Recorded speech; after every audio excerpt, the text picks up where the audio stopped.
Bapak Ibu sekalian yang saya hormati, yang terakhir saya ingin memberikan satu gambaran jelas kepada Bapak Kepala Desa yang kemarin agak kecewa dengan Perpres 104. Tidak usah kecewa. Perpres 104, 40% BLT itu hanya berjalan 1 tahun ini. Kalau COVID selesai, kita akan kembali normal. Karena apa? Karena itu memang merujuk pada Undang-Undang Nomor 2. Yang undang-undang itu lahir karena kondisi COVID. Yang pertama.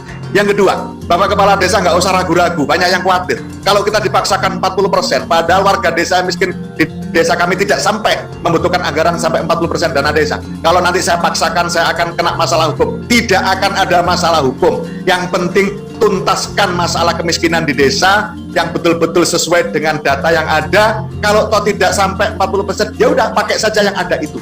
Jadi tidak harus dipaksakan 40%. 40% itu adalah semangat Bapak Presiden, semangat pemerintah untuk menyelesaikan kemiskinan di desa, utamanya kemiskinan ekstrim. Dan saya yakin tidak ada satupun kepala desa yang tidak ingin kemiskinan di desanya hilang. Nah, oleh karena itu, manfaatkan betul momentum ini, karena momentum ini tidak akan terulang.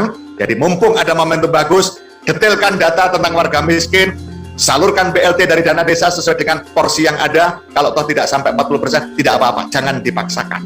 Nah, itulah makanya bagi kami Perpres 104 tidak ada masalah apa-apa. Sementara yang 60% masih diberikan ruang yang cukup.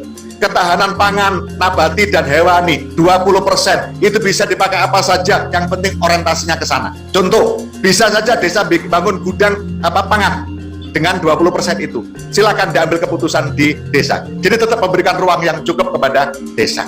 Sementara yang 8% sudah pengalaman kemarin. Nyatanya desa yang 8%-nya tidak terpakai karena desanya sehat, tidak ada COVID, menjadi normal kembali. Nah, itu artinya Bapak Ibu sekalian, para kepala desa, kebijakan Perpres 104 adalah betul-betul kebijakan yang berpihak kepada kepentingan rakyat, warga masyarakat desa, utamanya warga masyarakat desa yang miskin, utamanya yang miskin ekstrim.